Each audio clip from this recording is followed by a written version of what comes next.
Hey y'all, hope it's a good morning. Hope you're doing well. Hopefully you know what this is and who I am and what this is all about. I don't really like doing intros. I don't know about you. I watch a lot of people who say the same thing every time that that I watch them, and I just get bored. I want to skip through the first few minutes, and I don't like putting y'all through that. Hey to friends on locals, let me make sure that my chat is where it needs to be. Give me 1 second. That ain't right. Let's try this. All right, we should be live on Locals, YouTube, and Facebook. So hopefully comments will be coming through. I've already got a few. We got George from Tennessee. Good to see you. And Evie with us from North Carolina. God bless you guys. Good to see you. I'm obviously holding a microphone today. I had a lady comment yesterday saying, I cannot hear you. And I'd noticed my lapel mic was not coming through real well. And so this is another microphone that hopefully sounds better and is a little bit louder. I wanted to show you guys something cool. This is a fairy egg. You see how little this is? Is that going to focus? No, there it is. That is a fairy egg. That's, I've got 13 chickens. And every now and again, they pump one of these out. It's just not a full-size egg, and they don't taste very good, so we don't eat them. We just hold on to them and go, oh, isn't that pretty? So if you ever get chickens, just know that's part of having chickens is every now and again they lay a cute little egg for you that your kids can handle and have a good time with. So let's see. We got Earl with us this morning. We got Jen. Good to see you guys. And then let's see. Do we have anybody on the others before we get started? Yeah, we got 12 people with us on YouTube or Facebook. So hopefully what you're here for is what I'm doing, which is tracking through the petitions submitted to the Convening Conference of the Global Methodist Church. Yesterday we started off by what? Jen says once upon a time her chicken laid an egg with another egg inside of it. I've never heard of such a thing. That's incredible. I'm envious. Wow, would I love to see such a thing. Good morning, Lisa.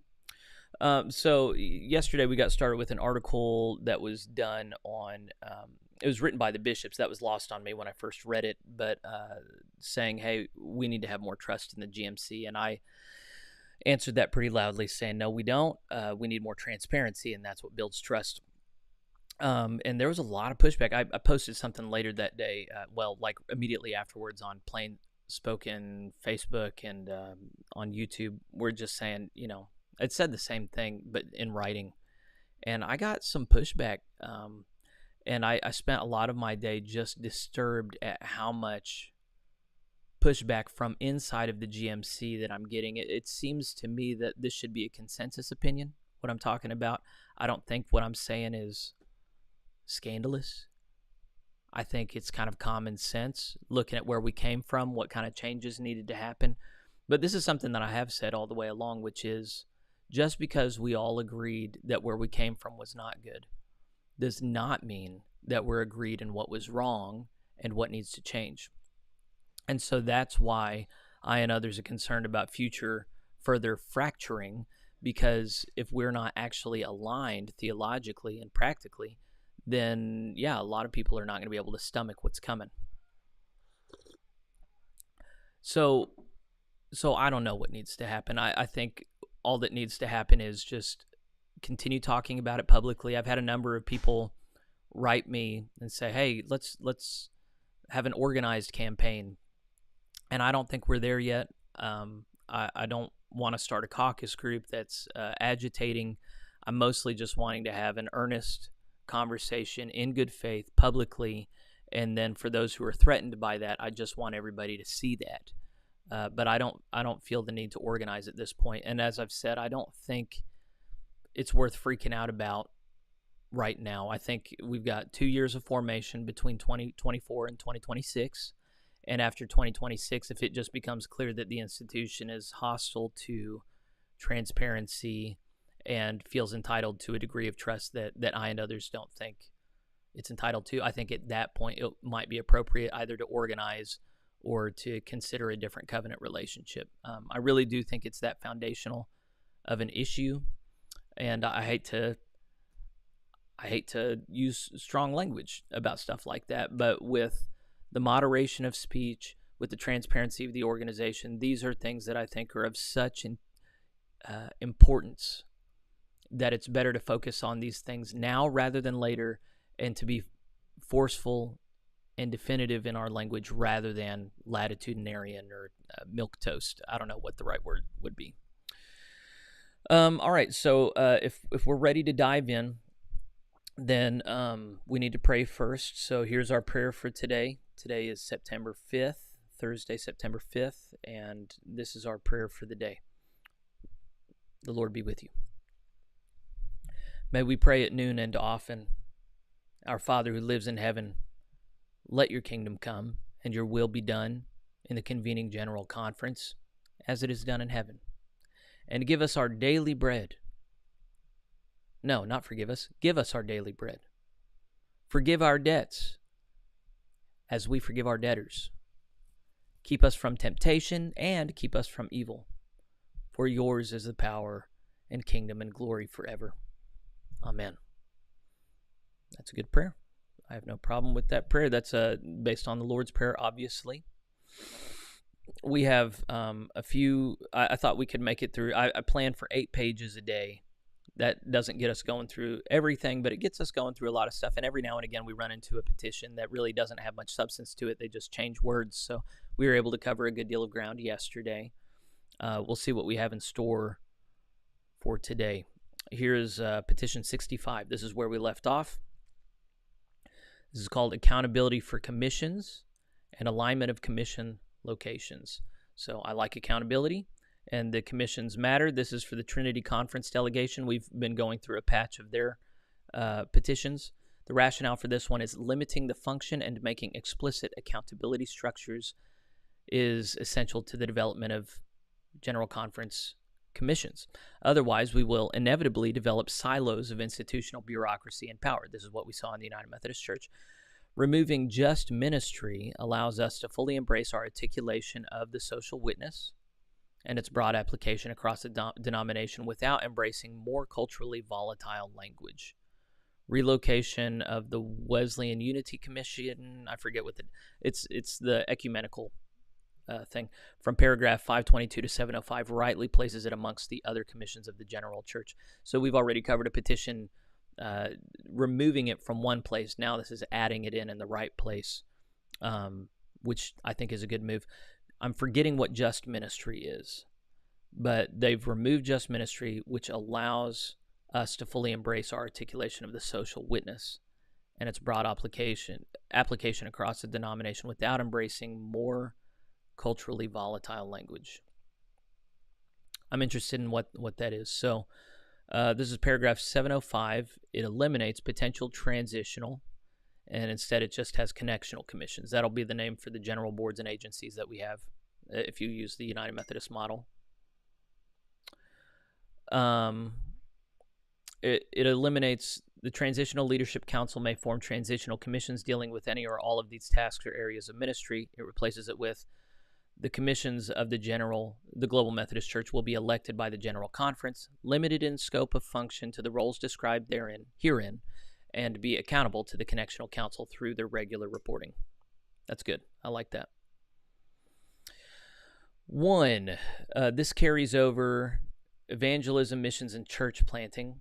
They eliminate including but not limited to. That's good. That's language that allows it to spread out where it shouldn't be. So it just says duties include fostering cross-cultural and international partnerships between local churches, districts, and annual conferences, vetting, approving, and maintaining accountability for mission projects and their funding, providing for disaster relief and refugee ministry, identifying and providing resources for church planting in various cultural contexts, and consulting with bishops, annual conference leaders, and local churches to plan and strategize for planting churches.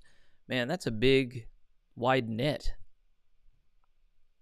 God bless the folks that do that.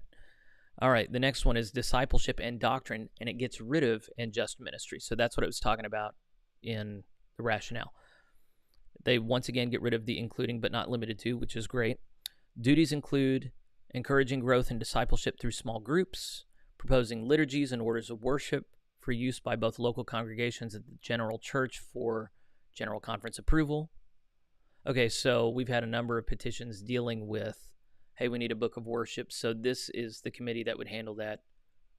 I think both of the petitions we saw wanted to designate a new committee, but this would be the committee that it goes through. Resourcing understanding of our doctrines and resourcing local churches and engaging with the church's social witness.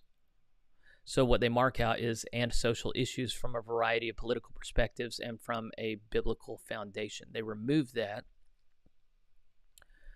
Why? Maybe the key word is variety. Having a big variety, a big tent did not work in the United Methodist Church, so maybe what they're focusing on, what I would like is, what I've said all along, we shouldn't have anything in writing that we're not willing to kick people out over. And so the social principle, what do we call them? It's not social principles, it's social witness. All right, so it's currently a 2-page document, and it's really not bad. I just want it to have stronger language on abortion. But as it is, we should only take social stances that we're willing to kick people out over. And so we're not going to intentionally foster a wide variety of opinions on social matters within the discipleship and doctrine body. So we're removing the just ministry and the language of having a variety of political perspectives. I kind of wish that they maintained the biblical foundation language, but unfortunately what we see is different people glom on to different scriptures and oppose them against one another. So it's often not useful. So that might actually be wise to remove that, just so that we're saying, we disagree on what the most important things in the Bible are and how to read scriptures in light of other scriptures. We're just going to pick our social issues, and if you don't like how we stand, then you can leave. And then, if there are social issues that divide us and we're not all of one mind, then just don't make a statement. Don't fight over that. I mean, that's what was so toxic in the United Methodist Church, was we were not all of one mind on several issues, and yet we insisted on having language that then we didn't force out people that were not on the same page with us. So that caused all kinds of dysfunction. Let's not reproduce that. Continuing on with Petition 65, there is the Wesleyan Unity Commission, and we could read that, except it's in Swahili or Shona. I forget what the native language of Nigeria is. Anyway, we can't read that, and I did not write Lamar Oliver like I said I would about that. So going back up to the top here, when we're talking about Petition 65, it seems to anticipate things rightly. I'm a fan of this plan. Excuse me. So I hope the delegates adopt Petition 65. The only thing that the Trinity Conference has put forward that I haven't liked, there have been some persnickety ones where it corrected language that I didn't think was necessary, but maybe it was. But the only thing that they voted for that I do not like is in a petition, maybe 10 petitions back, they wanted to change how delegates were apportioned. They wanted to change it from total membership in an area to how many full-time clergy in churches there are. And that's something that privileges the West, that privileges richer areas, and I think that's a problem. Everything else that the Trinity Conference delegation has put forward has been solid. Petition 65 is solid. I think delegates should be in favor of this. All right, let's go down to Petition 66. This is a distinction between certified lay minister and layperson. This goes to the Episcopacy and Superintendency Committee. It's another one from the Trinity Conference delegation. Here's the rationale. While 507 is closed, that'd be paragraph 507, the proposed legislation on the episcopacy includes a new paragraph 507 and reinstates many of the functions of the current 507 in the new legislation, thus making it essential for 507 to be open. I will be proposing 507 is open. The presiding elder's responsibility for a vacant charge needs to more accurately describe the vacancy to include a lack of assignment. So you have assignment for lay leadership and appointment for ordained clergy. This is going to be dealing with lay leadership, assignment of lay leadership to churches. Here's paragraph 507. When it says that it's closed, I'm not sure exactly what it means. I think they were maybe saying this was in one of the sections that was not to be revised by this conference. I could be wrong about that. But here it's in the main body, so it's obviously going to be considered by the conference. Here's the language. As an extension of the office of bishop, this is not new. This is what's there. The presiding elder shall oversee the total ministry of the clergy and churches in the communities of the district and their missions and witness and service in the world. The presiding elder is the acting administrator of any pastoral change in which a pastoral vacancy may develop or where no pastor is appointed and no lay minister or lay person assigned. As such, the presiding elder has the following specific responsibilities, and then they don't add to that. I mean, they don't include that because it's being included in the language. So this is really pretty limited in scope. It's making clear. I think this actually goes. One of the consistent concerns, they've already had 2 petitions that we covered yesterday that were about the presiding elder. Thank you. The presiding elder there's too much on their plates. These are mostly volunteers doing this job on top of full-time jobs. So take things off their plate. Here, when there was no language of a lay minister or lay person assigned, then it was still officially on the plate of the presiding elder. This is taking those churches off the plate of direct oversight from the presiding elder. If there's lay leadership, capable lay leadership in charge that's getting trained by the conference, then take this off the presiding elder's plate. And I think this makes plenty of sense. So Petition 66 makes plenty of sense. I hope it's approved. Let's protect our presiding elders. Let's not burn them out. Petition 67, definition of qualified and trained and distinction between certified lay minister and lay person. That's what the last one was supposedly doing, but I didn't see language. Oh, maybe just having those 2 categories, lay minister or lay person assigned. It's specifying these 2 different roles. Here's the rationale for 67. In describing persons who can be assigned to a ministerial function, we should be consistent in naming those that are certified lay ministers distinctive from those qualified and trained lay persons, as the language of assignment is consistently used to describe the deployment of laity in ministerial function. Any description of a pastoral deployment should be described as an appointment. This instance uses assignment language in addition to appointment language, thus forming inconsistencies in our polity. So we've seen other petitions like this. I wish they had just covered it all in one petition, but I guess they couldn't. Anyway, this is in paragraph 507. I think this is the same paragraph. Yep. It's point 4, work with the bishop and cabinet in the process of appointment for ordained clergy or assignment of certified lay ministers or qualified and trained lay persons as defined by the Board of Ministry. That makes plenty of sense. Petition 67 makes plenty of sense. It should be adopted. I see no reason why it should not be adopted. All right, going down to Petition 69. This one restores responsibilities of annual conference finance and administration committee. This is submitted by the Trinity Conference delegation. It goes to the conferences committee. The rationale is that it restores language from an earlier version of the Transitional Book of Doctrines and Discipline, which made the annual conference finance and administration committee responsible for developing, maintaining, and administering a comprehensive and coordinated plan of fiscal and administrative policies, budgets, procedures, pension plans, benefit plans, and management services for the annual conference. So there have been several versions of the Transitional Book of Doctrines and Discipline. Apparently, paragraph 612 used to have this language, and then later versions took it out without explanation that I'm aware of. Paragraph 612 says annual conference. Here's the petition. And here's all the original language, but they added some stuff. The annual conference boards and committees. Annual conferences shall create the following boards and committees. Point 3, Finance and Administration Committee. Did they really remove all of that here? I've actually got the document open. Give me 1 second.